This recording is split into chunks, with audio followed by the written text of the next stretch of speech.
Appreciate just hearing from you. I appreciate that. We are very happy this morning to be working with an amazing team of volunteers who are behind the lights and the cameras and the sound system. I want to welcome Maggie Karuba. I can never say your name right. Kovub, that one, Kovarubias, who is an amazing practitioner who will be with us this morning as a pulpit assistant. And our amazing musicians this morning are going to open now with song. This is Alexa Ehrlich, who I adore, and Richard Williams joining her. Let's just begin with our opening song.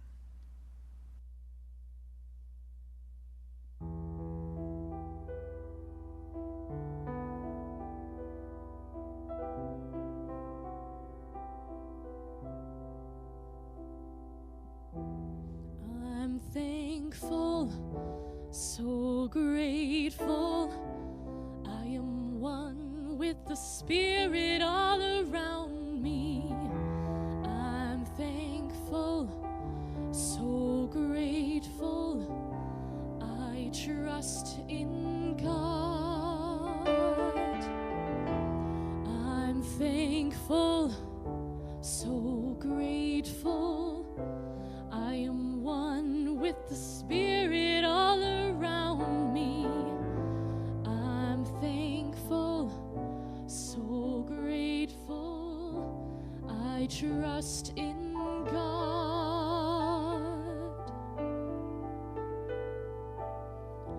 I surrender, I surrender, I surrender to the Spirit all around me. I surrender, I surrender, I trust in God. I surrender, I surrender, I surrender, I surrender to the Spirit all around me. I surrender, I surrender, I trust in God.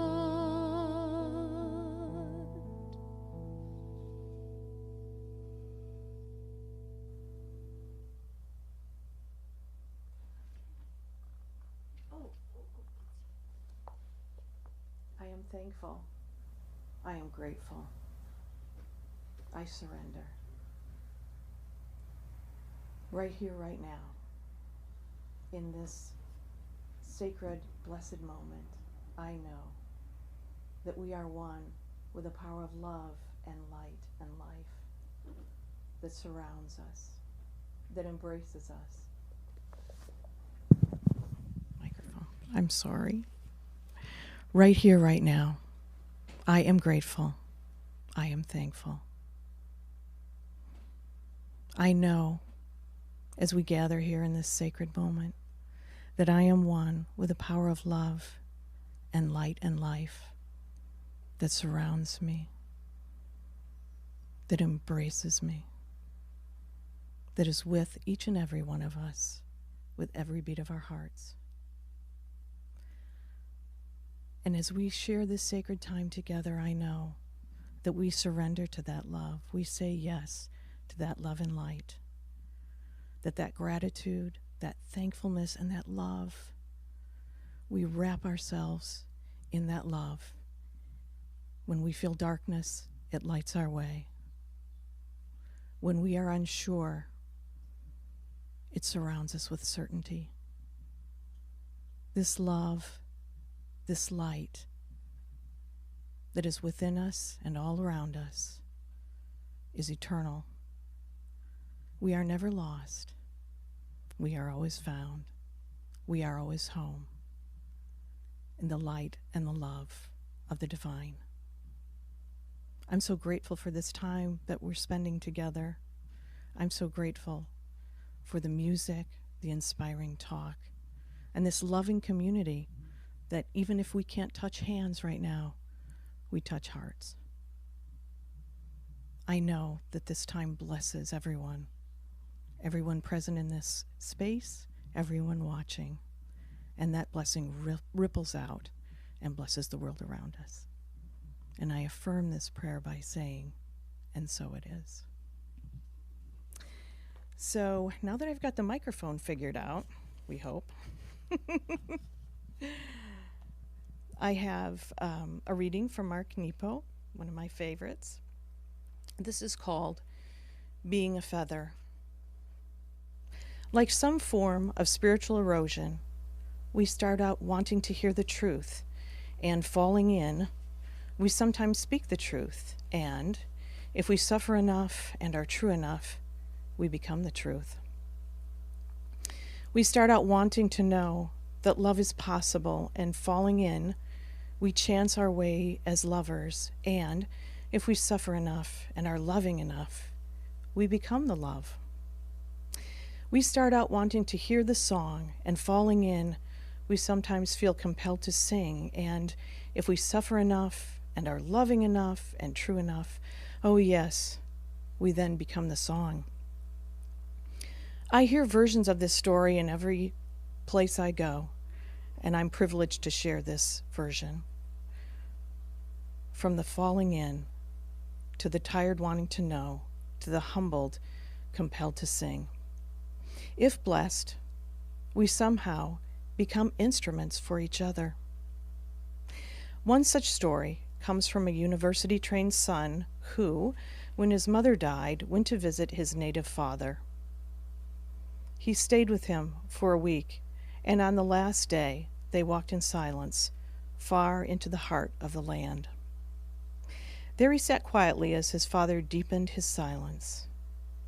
Sometimes his father would look far off, and the shape of his eyes would sag, and the son knew his father was carrying the things that burn where no one can speak. It was then that the feather appeared. He tried to guess if it was a hawk or crow or maybe heron, but his father said, "It doesn't matter from which flying thing it comes. What matters is that it carries us back and forth into the life above and the life below." His father held the feather as if it were his own.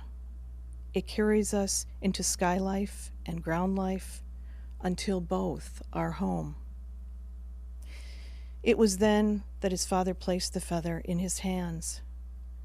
Anything that connects above and below is such a feather. The quiet is such a feather. Pain is such a feather. Friendship is such a feather. The things that burn where no one can speak is such a feather. You are such a feather. You are such a feather. And so it is.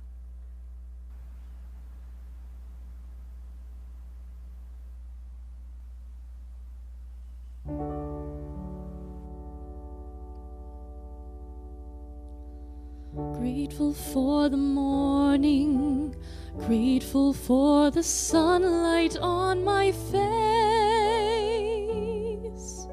grateful for the feeling, grateful for the knowing, grateful for the love that's in this place, grateful for believing that God is all there is. God is all there is. Grateful for the morning, grateful for the sunlight on my face, grateful for the feeling, grateful for the knowing, grateful for the love that's in this place, grateful for believing that God is all there is, and God is all there is. God is all there is.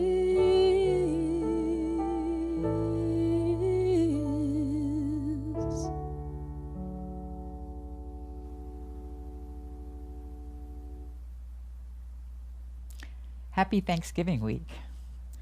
You know, it's funny because this is a holiday that I think most of us know now was built on a deceitful piece of mythology, where the pilgrims and the natives who were here when they arrived, you know, had a happy Thanksgiving together, and we kind of know that didn't happen. And yet, it's a holiday we keep celebrating because really letting go of the story that didn't happen, setting aside a time to just be thankful is good for our souls. And it's somehow as a whole people, we know that. So forgetting the story and, you know, letting go of the pilgrim hat or whatever it is that my childhood images were, what I do know is that we are celebrating our ability to be thankful, our ability to be grateful. It's who and what we are. So I'm thankful for this week. This week we're having it. It is said often in New Thought that the more I give thanks, the more I have to be thankful for. Have you heard that before?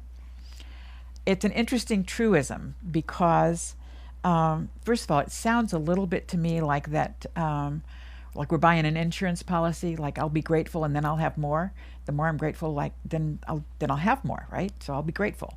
It doesn't really work that way. But the way I think it actually works is that perhaps all the goodness was there all along.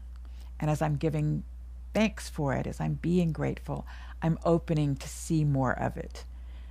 Or perhaps, as we've talked about in quantum physics, which keeps proving the New Thought philosophy over and over again, but that indeed our thoughts may be influential. We are co-creators of our reality. So our gratitude draws to us more of what we're thankful for. So maybe it's one, maybe it's both.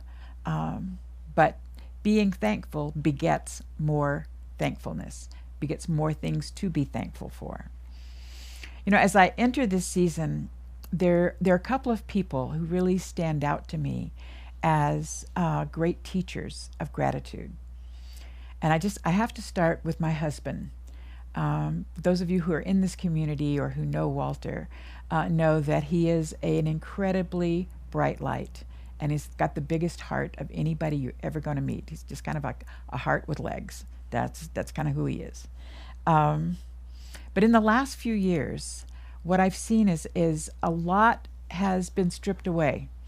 And with some health challenges, he's had to say over and over again, I let go of this. I let go of driving a car. I let go of being able to go hiking. I let go of all kinds of things. And so much just seems to get stripped away. And yet every day, this man is so grateful. You know, he just looks at me with this sweet smile and says, thank you for making me breakfast. Thank you for sitting here with me. You know, or he'll say, Linda, come see this. And I'll come walk over to where he is and he goes, see the light on those hills over there? Isn't that beautiful? Just he has found a way to be grateful for every single thing that comes. I got to tell you, if it was me giving up so much, I doubt if I could be grateful. I'd like to be, but I suspect I would be just a little more contrary about it. I give up the ghost a little harder than he does, maybe. But I've watched him and learned from him that just being grateful in this moment for what is here right now is perfect. It's absolutely perfect. Another person I want to call out is a long-term member of this community, Colley. Kathy and Steve and their kids, Rachel and Julian, have been part of this community since long before I moved here. And they have always been bright lights. But in the fires a couple of months ago, God, has it really been that long? It has. They lost their home. They lost pretty much everything. And yet Kathy, in particular, I think this is true for Steve too, Kathy has given herself to helping the people around her in the community that she managed a park, and all the residents in that park, as she's reached out to them and helped them. And she's been so grateful for every little thing. I did one small kindness for her at the beginning of that hard time in their lives. And a couple weeks later, she shows up at my front door with flowers to say thank you. That's the nature of who she is. And everything I've heard from her has been gratitude, has been thank you, thank you, thank you, thank you, thank you. We have some heroes in our midst, especially after the fires. We've seen the people who can be thankful when they've lost everything are great teachers for me right now. I think it is hardest for me to be grateful when I'm triggered. They're people who just like set us off, and my immediate response is anger. Okay, for me, I have several, but one example would be people who turn into jerks behind the wheel of a car. You're driving down the freeway, they're like riding on your tail, or they're passing you really fast, or they're cutting you off. Has been a trigger for me for a long time. I just kind of want to roll down my window and start yelling at them. I don't. I'm a minister.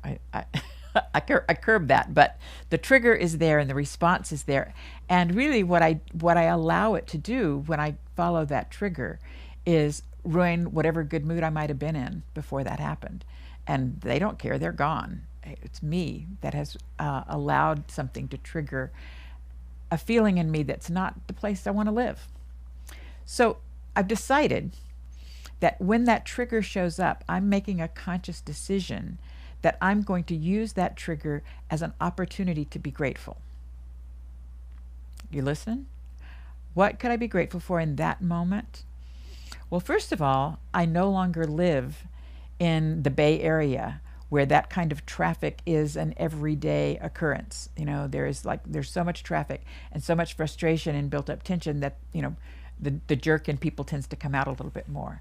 I also am grateful that I live in this gorgeous place where I live, where the pace is just a little slower. I don't have to be any place quite as fast as I used to think I needed to be.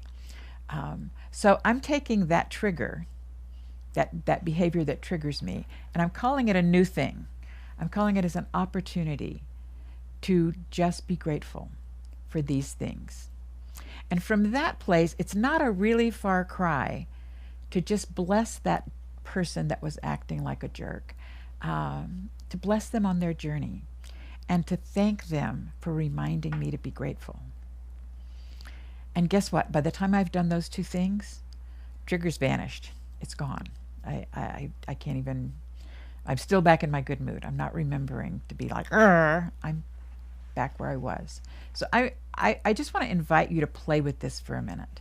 So just take a minute and just think in your own life, what things are triggers for you? Is it having to wait in line? Maybe rude salespeople? People who are chronically late? I mean, whatever it is, think of one that is true for you. Got it? Now think of what you could do to flip that. What is the message that is the flip side of that you could use as a new trigger to allow myself to be grateful? So this thing happens. I have a rude salesperson, but you know what? I am so grateful that I have the money to stand in this store and buy what I want. If I'm like having to stand in line, maybe it's an opportunity to just breathe for a second and to slow down the busyness of my day and just breathe. Think of what it is for you. What is the trigger?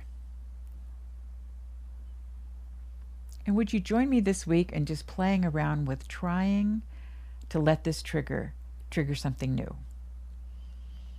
I have to tell you, for me to do this effectively, I have to tie a piece of string around the steering wheel of my car so that I remember when I get triggered, because in the moment I don't always remember. So just a little tip you might want to play with, a reminder to not go down the path that you've gone before.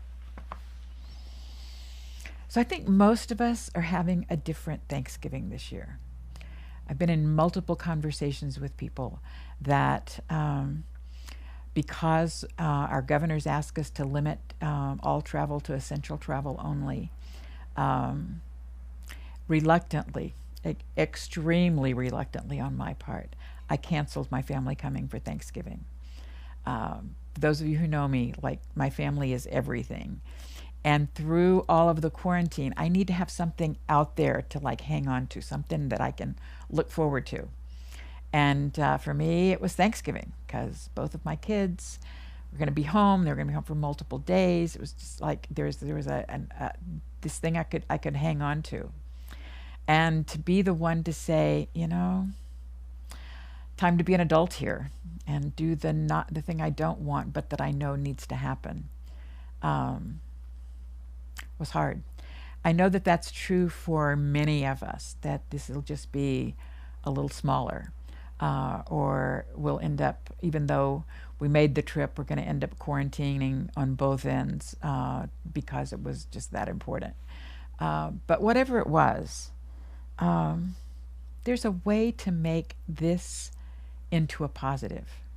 I believe that. It took me a while to turn this corner, because I had a major Linda pity party the first 2 days after I made the decision, before I even talked to my kids. I was just feeling so bereft, you know. And then, first of all, I remember that I have a family. I have people that my children want to come see me. There are many pieces of family life and Thanksgiving that are worth being grateful for. But for me, the thing that turns it around faster than anything is to commit to being of service, to do something outside of myself that helps somebody else. Always helps me shift from the pity party to back to a place of gratitude. So since I'm not making a big turkey dinner with stuffing and all of that, I decided to just commit some of those things to the peace meal in our community for the unhoused community, or people that just want to be with people on Thanksgiving. So I'm taking food down to that event. That makes me happy. That makes me feel like I'm in the spirit of the holiday. The other thing that I'm really noticing, and this is throughout the quarantine era, is that when I take the time to make whatever it is really special, so we're having a small Thanksgiving dinner at home, and it's just, I want every single piece of that meal to be special. It doesn't have to be fancy, but it's special. So I'm just making favorite foods, or making things just a little nicer, setting the table nicely, doing the things that I know make this a moment to appreciate and to just be present in this very moment. I want to share with you the story of a teacher of mine who really taught me that lesson.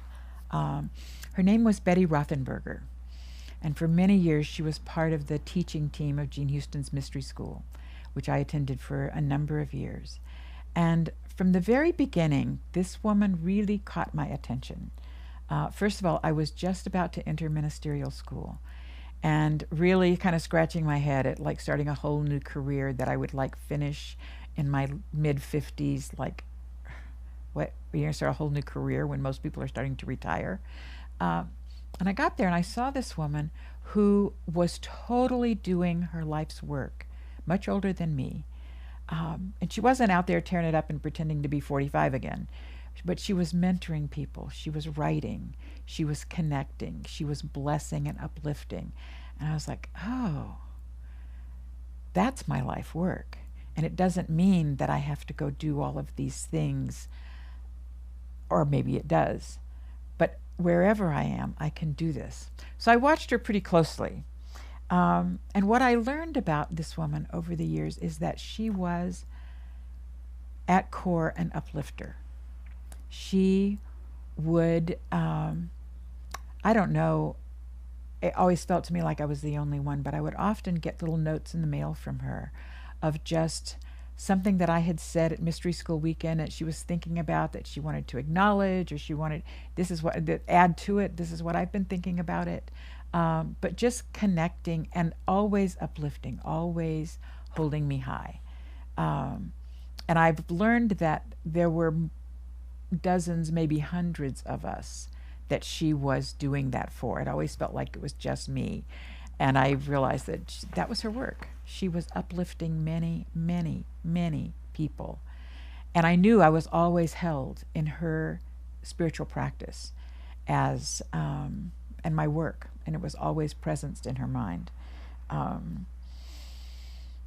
When I first moved to Berkeley, I think many of you know that my ministry in Berkeley, the launching pad, included my husband and I living in a house with a bunch of young people. It was a young adult ministry and based in this house. And so we all lived there. And mostly I'm a like extrovert to the nth degree, and I loved it. Except that there is a factor of having your ministry be right outside your bedroom door 24 hours a day, 7 days a week, 365 days a year. That's kind of exhausting. Like it was a bit much. And when I would get like overwhelmed and really like I can't do this, I would go see Betty, who lived in Novato, just maybe a half hour or an hour depending on traffic, away from where I was. And I would call her up and I would go hang out with Betty for a while. And she would listen. She would listen to me as I would spin out all of what I was like having angst about. And really very rarely offered suggestions. Mostly she listened. And then she would always lift me up. She would always tell me how important what I was doing was, and how good it was, and how good I was at doing it. And all the things that my soul needed to hear, and I'd forgotten that I needed to hear those things. And there was always an uplifting. And with that, a gratefulness for me, for what I was about, but also a gratefulness in her own experience of, thank you for coming and sharing this with me, letting me be part of you taking time for yourself. Pretty amazing stuff. There's a worthiness issue that I just want to comment on before we close today, that goes with it. That for me, that experience with Betty was always a humbling experience. I've had other experiences of claiming my worthiness that did not feel quite like that. It's we teach a lot of self-care and recognizing our worthiness in this teaching, and indeed we are worthy of the life that we've given. We're worthy of the gifts that we've been given, not because we did anything to deserve them, but because we are infinite divinity indwelling in and as us. That is the core of our worthiness. But there's a little slant that I can get to on it where when I'm feeling kind of in lack, I start saying, well, you know what? I deserve this. I deserve to buy this thing that I want, or I deserve to go to this place, or I deserve to eat this delicious food because I just deserve it because I'm me. And because I work so hard, and because I've done so many great things, and blah, blah, blah, blah, blah, blah, blah. Here's the slippery slope that I find with that deservingness story is, if I feel like I deserve it because of all I've done, then it's very easy for me to look at somebody who has less and say, well, they didn't deserve what I deserve. They didn't deserve to live the way I live. They deserve the homelessness, the loss, the tragedies, the mental health issues in their life. And you know what? It's simply not true. So I just want to make a little separation here between worthiness and deservingness. We are worthy, inherently worthy, of who and what we are, of what we're given, of the gifts we've been given. We are worthy because we are the indwelling presence of God in human form. Period, paragraph. That's it. That's what makes us worthy. Claiming that is our life's work. Over and over and over again, our work is to claim the truth of our being and to be willing to be as big as the infinite presence that we actually are. It's not about deserving because of anything. I learned that from Betty Rothenberger, that worthiness and the willingness to be absolutely humbly in service is a gift. And it is the gift of this season. I just want to invite us as we move into this week, a week we can really set aside to just be grateful for whatever is, for whatever comes. And I just want to invite you to just stop and look around. What is it I can be grateful for right here, right now, in this very moment?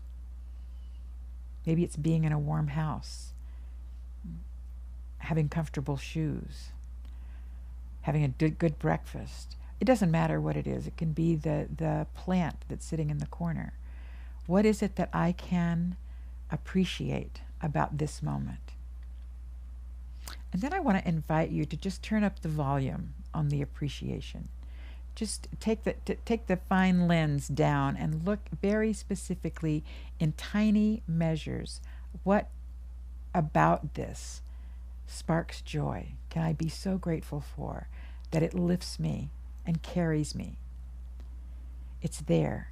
It's there in every single thing we set our eyes on when we decide that we are going to follow the path of opening our heart to gratitude, to allowing Spirit to light us up with thankfulness for what is, not what was, not what will be, right here, right now, what is.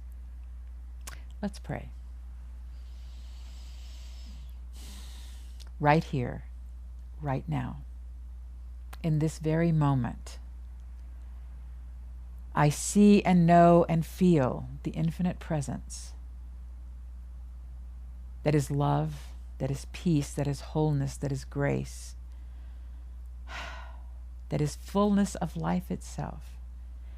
And it is the very air I breathe. It is breathing me. I know this to be the truth of my life. And I know this to be the truth of the life of each of us. We are that presence in form, God as us, using our hands, our feet, our voice in the world. And so I acknowledge deeply that infinite presence, that infinite truth that is at the core of each of us. And allow that truth to open pure gratitude for the light of day, for everything that surrounds us, for everything that comes. Even if what comes feels like, ouch, to trust that there is a goodness beneath it that is waiting to unfold, waiting to open our hearts to even more goodness, even more grace.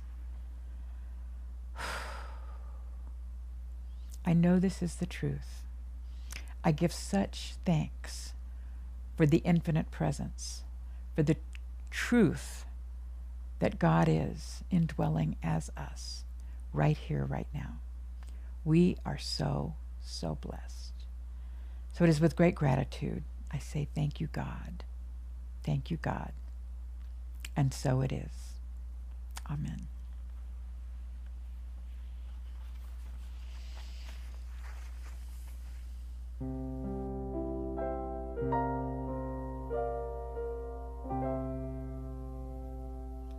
I send my love over the mountains. I send my love over the sea. I send my love into the heavens, and it returns to me. I send my joy over the mountains. I send my joy over the sea. I send my joy into the heavens, and it returns to me. I send my passion over the mountains. I send my passion over the sea.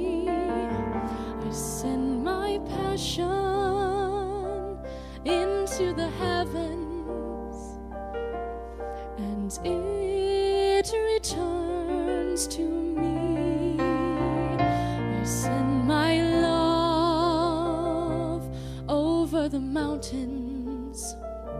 I send my love over the sea. I send my love into the heavens, and it returns to me.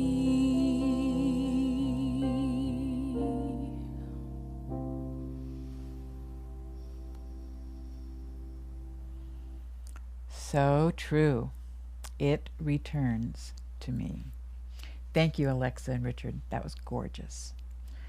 So this is the time of our service when we move into our conscious giving, our giving back to this community, that which has served us and fed us. So every week we invite you in whatever, we have so many ways you can give. You wouldn't believe how many ways you can give money. It should be scrolling on your screen now or pretty quickly. You can mail your gift to Post Office Box 1458, Medford, Oregon 97501. You can go to our website, cslroguevalley.org, hit the donate button, and feel free to just be as generous as your soul asks you to be. And right here on the Facebook page, you can hit the donate button. For those of you who are claiming this as a spiritual home, and some of us this has been our home before quarantine, and we've actually grown in size quite a bit during this time. So if you're now claiming this as your home, I'd like to just invite you to use the conscious giving commitment to make a pledge to this community, to financially support it through this next year. I think we all know that this is a hard and difficult time for many people, as well as businesses, as well as churches, to just come to grips with what is the now reality. And for our community, we want to do that as kindly and generously as we can. So I just invite you not only to give today, but to take that conscious giving pledge and email it back to CSL Rogue Valley and say, I will continue to commit my resources to support this community all year long. I have a few announcements for us. Today at 1 o'clock, we're going to have a community town hall meeting. There's a Zoom link on your screen, and was in our newsletter this week, and was, many of you had it emailed to you earlier today. So it's just an opportunity for us as a community to meet, to check in, to hear what is going on, how we're doing, and to actually see each other. And I love those moments on Zoom when I just start to connect with all the faces. It's like, oh yeah, my people. So our people are going to be together today. Every week we have morning meditations on Monday and Wednesday morning, and on Thursday evening on Zoom. The links to those are available in our newsletter. And so it's just an opportunity for you to ground in the middle of the week, find your spiritual essence, and just remember who you are. So feel free to join us for those. Is that all the announcements? Did I forget some? Oh, I did. I did forget. See, Reverend Kimberly will be back next week, and she's much better at this. Just know that our beloved minister does this all very smoothly. With our financial contribution, we have a giving affirmation that we say together every week. And so I just invite you to say this to yourself as I say it out loud. From the love of pure spirit within me, I bless this gift. I send it forth to heal and bless and prosper. It is evidence of my faith and my belief. It does great work in the world, and it returns to me multiplied abundantly. And so it is.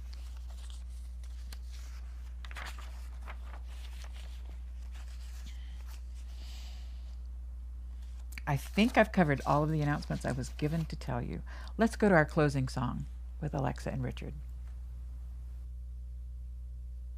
All right, so before we play, I'm just going to give a quick background on this song. This is called Reaping the Rye. It's a Irish jig.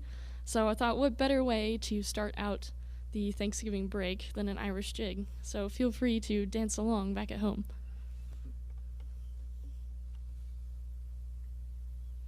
One, two, three.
Thank you for joining us today. We're glad you've been spending this time with us. Happy Thanksgiving, and may this week be a lot of gratefulness in your gratefulness. Thank you.